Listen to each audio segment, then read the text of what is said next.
Bonjour à tous, on se retrouve aujourd'hui pour un nouveau tuto, ça faisait un moment que j'en avais pas fait. On me demandait si avec Inkscape on pouvait réaliser de l'appliqué. Enfin, la base déjà c'était on me demandait si sur Exubérance ou Artistic Digitizer Junior on pouvait le faire. Donc effectivement euh, on n'a pas dans la version junior l'option justement de pouvoir faire de l'appliquer de façon intuitive. Donc je vais vous montrer normalement sur la version full, ce qu'on la version full c'est déjà plus facile.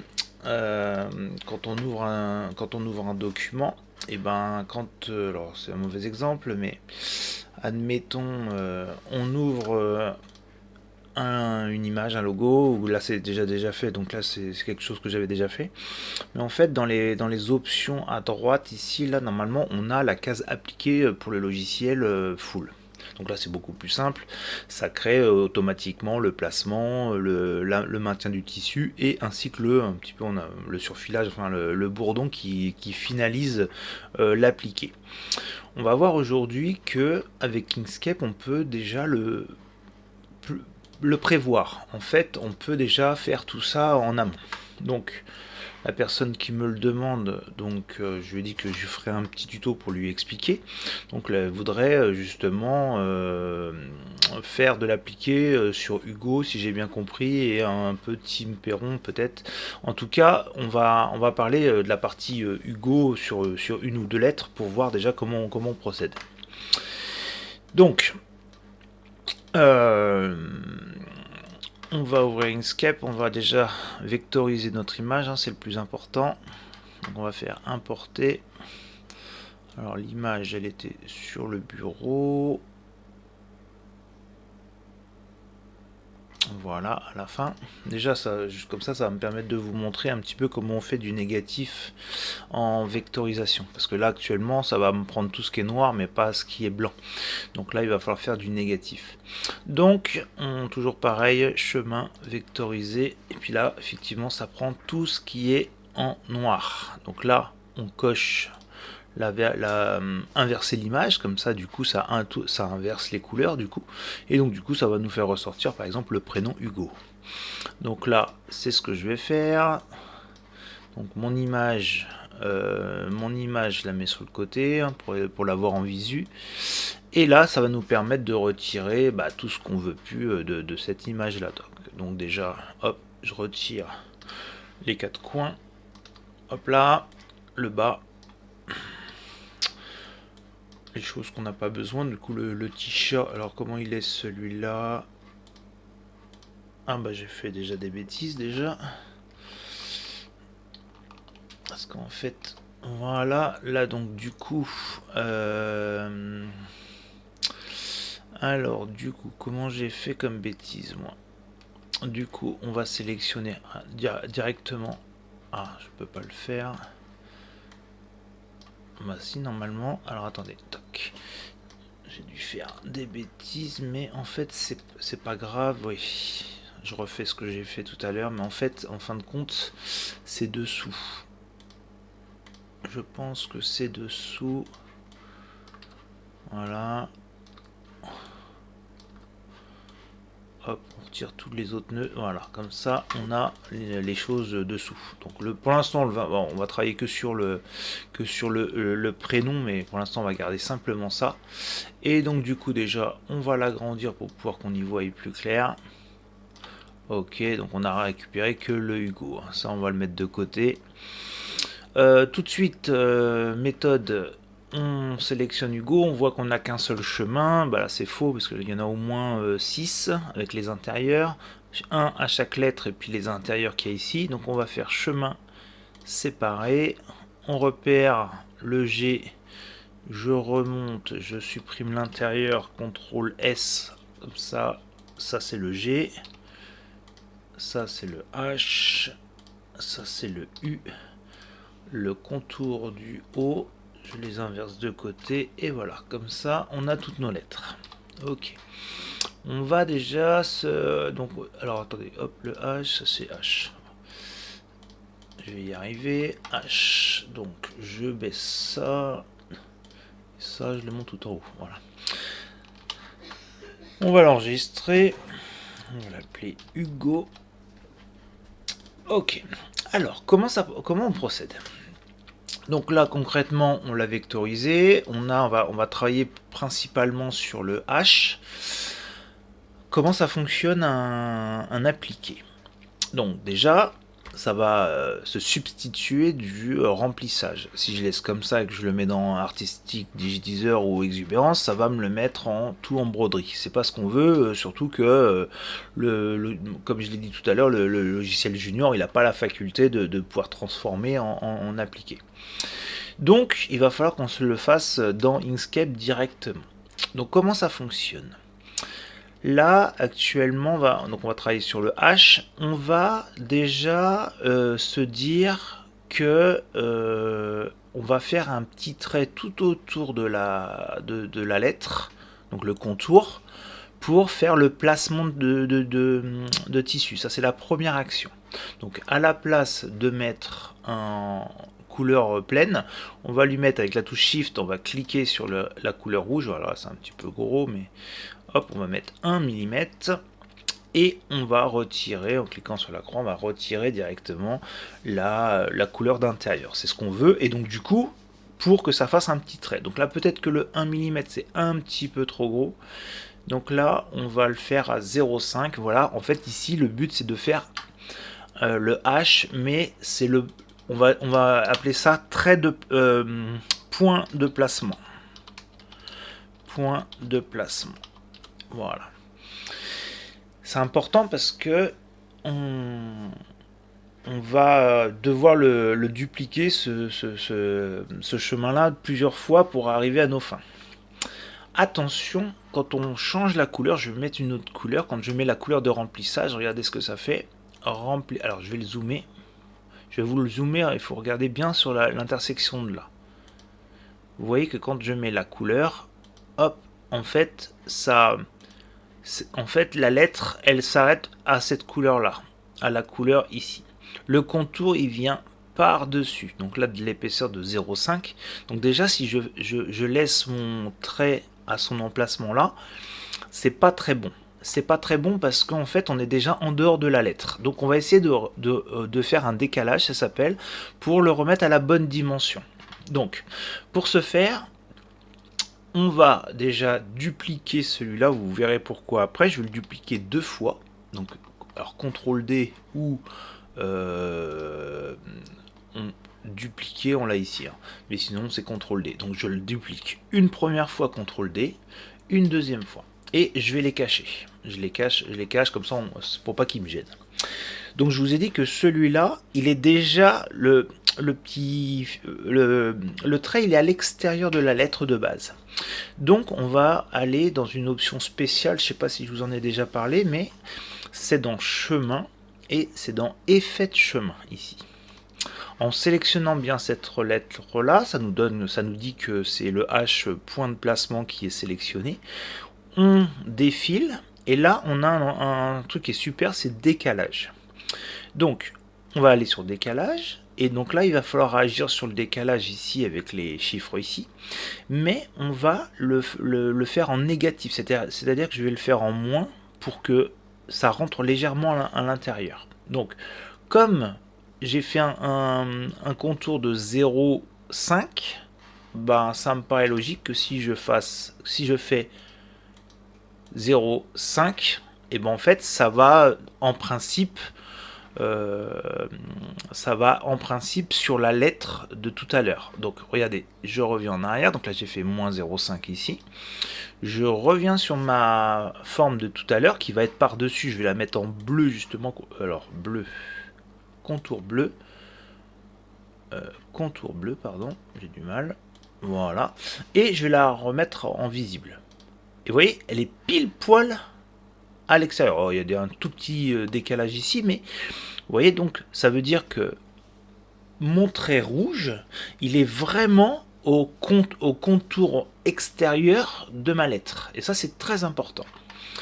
Je recache mon petit trait bleu, parce que pour l'instant, on s'occupe de ça. Donc, mon H, là, il va envoyer une commande justement au logiciel de lui dire je veux qu'on fasse un petit point. Là, dans ce cas-là, ça va être rouge, mais on peut le faire noir, il n'y a aucun problème. D'ailleurs, on va le faire noir. Mince. On va le faire noir. Noir. Et ben mince, j'ai du mal. Noir, on va le faire noir. Le premier, ça va faire un petit trait noir pour placer le tissu. Ensuite, il va falloir un deuxième chemin de à peu près de la même façon, encore une fois à l'intérieur de celui-là, pour pouvoir fixer le tissu. Donc on imagine, on pose le tissu sur cette partie-là. Bon, on ne pourra jamais le couper, enfin pour l'instant le couper de la largeur. Là on pose le tissu, on va le faire fixer, et ensuite on coupera au plus près le tissu pour qu'ensuite on fasse la finition. C'est pour ça que sur certains, les appliquer sur certaines lettres, c'est pas forcément évident, il faut avoir les ciseaux adéquats, etc., etc. Là je vous explique le fonctionnement. Donc, c'est pour ça que je l'ai appelé H point de placement, et donc c'est là, en fait, c'est la limite extérieure du tissu qui va faire que faudra pas dépasser cette zone-là pour le tissu. Puis il faudra bien mettre le tissu de telle sorte à ce que ça recouvre cette zone-là.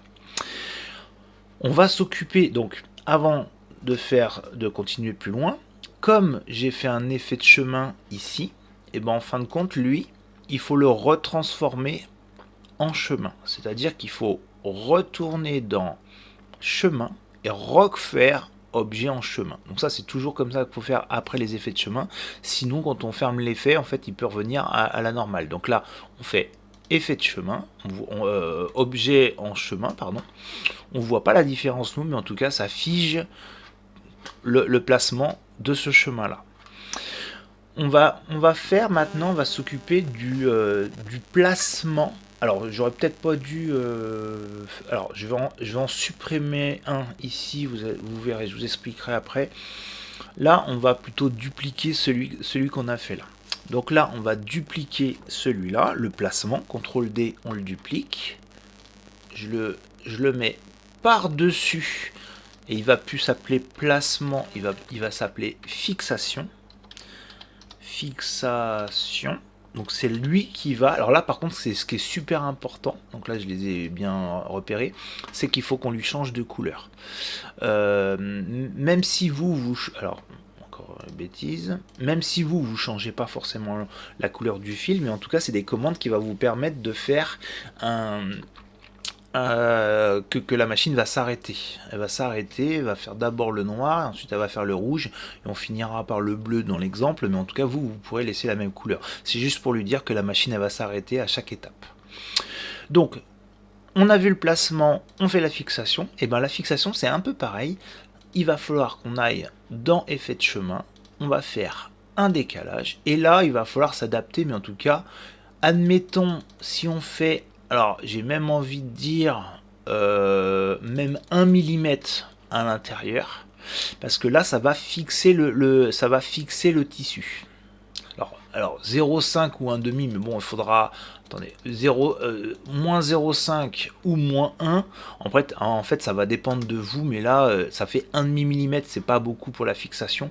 Donc moi, je pense que je préférerais faire 1 mm en retrait pour pouvoir faire la fixation justement du tissu, même si on n'est pas obligé de couper à ras le tissu parce qu'on voit notre placement, mais en tout cas c'est pour pouvoir que le tissu soit fixé de partout, d'accord. Donc pareil que tout à l'heure, hop, on sélectionne point de fixation, on fait chemin, objet en chemin, comme ça il bouge pas. Et notre dernier, alors je vais le mettre en bleu pour l'exemple, et ben lui ça va être la finition de tout ça. Donc c'est-à-dire que souvent les gens, alors soit ils le font en point de satin, en tout cas c'est faisable en point de satin, ça vient recouvrir justement la fixation et le placement. Donc là déjà on peut lui dire que la grosseur on peut lui mettre un petit peu plus gros, mais comme tout à l'heure, il va falloir faire un décalage, c'est-à-dire que il va falloir que il recouvre les deux parties là en fait, pour que justement, alors on peut faire, là c'est 1 mm, mais on peut faire même 1 mm 5 si on veut, et du coup on va aller Pareil dans effet de chemin, on va lui faire un petit décalage. On va voir combien il faut pour que ça recouvre le tout. Ça, c'est le placement. Le rouge, c'était le placement. Et ben là, 1 mm, ça recouvre. Ah, ben 1 mm, ça veut dire que voilà, il faudrait presque que ça fasse moins 1 mm, ou sinon, il faudra faire un bourdon un petit peu plus épais. Si je le fais plus épais, je vais essayer de voir la limite. Voilà, 1,5. Et si on le fait à 1, ça recouvre tout notre travail. Donc, on va essayer de voir ce que ça donne. Donc, je vais enregistrer comme ça. J'ai pas regardé la taille. Là, c'est petit. On va prendre l'ensemble, l'augmenter de telle sorte que ça fasse allez, 195. Ouais, voilà, plus important. CTRL S, j'enregistre. Et on va voir ce que ça donne dans le logiciel. Donc, dans le logiciel, oui, je l'ai enregistré. Dans création, voilà, je l'ouvre. Bon, on voit que cette lettre là, mais c'est pas très grave. On ouvre. Donc, pour l'instant, on se base pas là-dessus. Je vais mettre dans un cadre un petit peu plus grand qu'on voit la différence.